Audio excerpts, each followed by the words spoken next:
I had another idea that might go across a couple of your objectives. One is trying to track down the incidence of a number of magazines and how popular it is. Another one might be to explore ways that people have done the same thing that you're doing, except maybe on a different topic or a different angle, and in the same context that you are, which is dissertations and PhD work. The coolest thing about this database is that this might actually solve all of your problems, and the other ones might not have been necessary. So I hope these videos are short enough to be tolerable. If you go to research databases, it used to be under the letter D for dissertations, but now it's under the letter P for ProQuest dissertations. ProQuest is a database vendor, and they have a whole bunch of different ProQuest things. We want dissertations and theses global. Oh, it's like, where's the suspense? So what I did is I put together a search string. You could do this in the advanced search and nail it down to specific titles too. I'm guessing that this looks through the title and the metadata, but not the full text of the dissertation. Some of them can go on for hundreds of pages, and you'd get a lot of irrelevant results. But let me show you how this works. When I put in Modern Family in quotes, you know that that's searching for Modern Family stuck together. So instead of modern here and family there. And I'm looking in a context. But you know, it's whatever keyword you want to put in. And I put in kind of the methodology. You could put in content analysis or rhetorical analysis or what have you. You can put in whatever methodology you wanted to put in there. But I just put in critical reading because I had seen that in a previous search.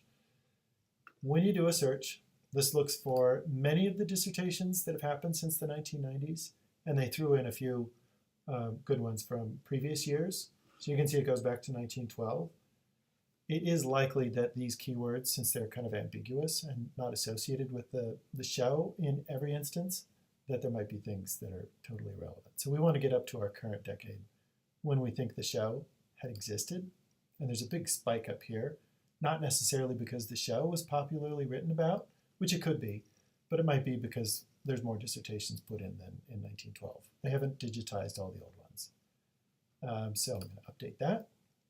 This one takes a while to churn through. So just look for the little progress icon. And then you can see when there was peak times.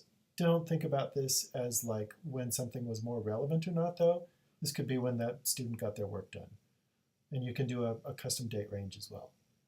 But what we're looking for in the metadata is those things that look like they're related to. This one looks pretty good.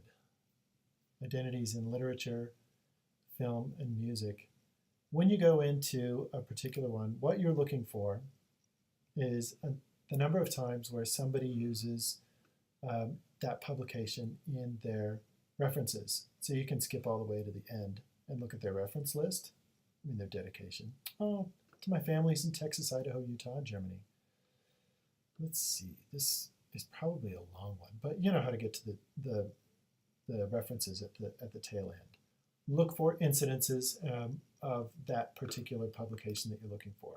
Another thing that I had tried, which worked out pretty good, was doing the name of the publication. So instead of magazine in general, you can do Rolling Stone. So you can swap out keywords.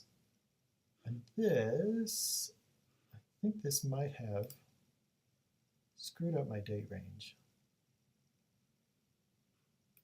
Starting, I want 2004, ending this year. Oh, there's only 3 results. How interesting. Anti-oppressive pedagogy to disrupt normative assumptions in freshman seminar. Your results might vary, so try different words. We could even do Modern Family and Rolling Stone, reading, magazines. You get the idea. The cool thing that you can have with this one, though, is you can find somebody who's done it that's pretty close to what you're attempting to do, and you can see how they chose their journals, how they chose their magazines, and how they chose their criteria for that critical reading. This one looks a lot better. Oh, here we go. This is the one that I'd seen before.